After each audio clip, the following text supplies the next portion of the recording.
সব সময় তো ভাত মাছ রান্না করি, আজকে এরা রুটি আর সবজি রান্না করব। তো সবজি হচ্ছে পাতাকপি দিয়ে, আলু দিয়ে, মসুরির ডাল দিয়ে ঘন্ট রান্না করব। এখানে আছে পেঁয়াজ, রসুন, আদা, জিরার গুঁড়া, ধনে গুঁড়া, হলুদ, লবণ, কাঁচামরিচ আমি আস্ত ফাল ফাল করে দিচ্ছি। এখানে আমি কোনো শুকনা মরিচ দেব না।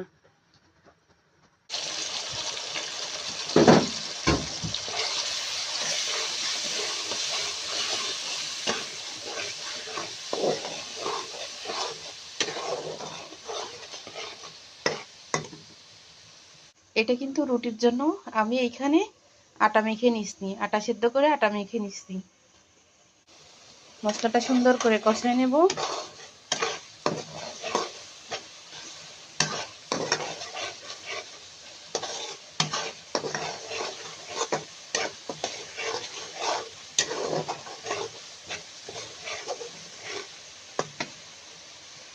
মশলাটা কিন্তু আমার সুন্দর করে কষানো হয়ে গেছে, দেখেন পানি শুকায় কিন্তু তেল ছেড়ে দিচ্ছে। এবার আমি ডাল, পাতাকপি দিয়ে দেব।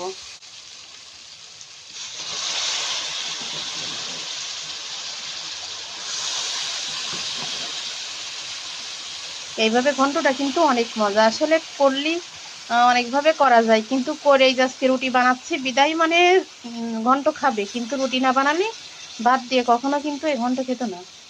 এজন্যই করি না, আমার নিজের খেতে মন চাইলেও আমি করি না ওদের জন্য, কারণ করলে খাওয়া হবে না।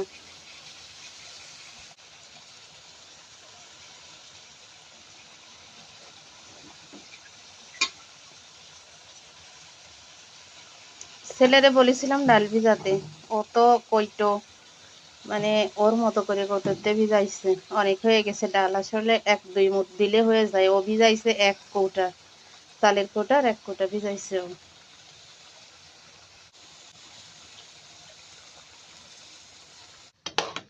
এখানে হচ্ছে যে আমি কষানো পানি দিলাম, এবার সুন্দর মতো কষাই নেব। আমার কিন্তু অবশেষে ঘন্ট রান্না হয়ে গেছে, দেখেন একদম পুরা আঠা আঠা একটা ঘন্ট হয়েছে। অনেক সুন্দরই কিন্তু কালার হয়েছে।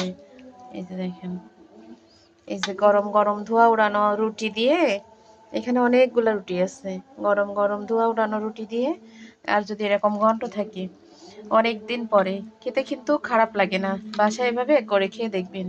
এখন শীতের সময় খাবেন না, তা খাবেন কখন? গরম আসলে কি এগুলা খেতে পারবেন? তখন রুটি খাওয়া যাবে না, বেশি পানি পিপাসা লাগবে, ঘন্ট খাওয়া যাবে না, পেট গরম হবে। এখনই তো খাবেন, দেখেন তো কত সুন্দর হয়েছে। আমি কিন্তু কষায় হালকা অল্প একটু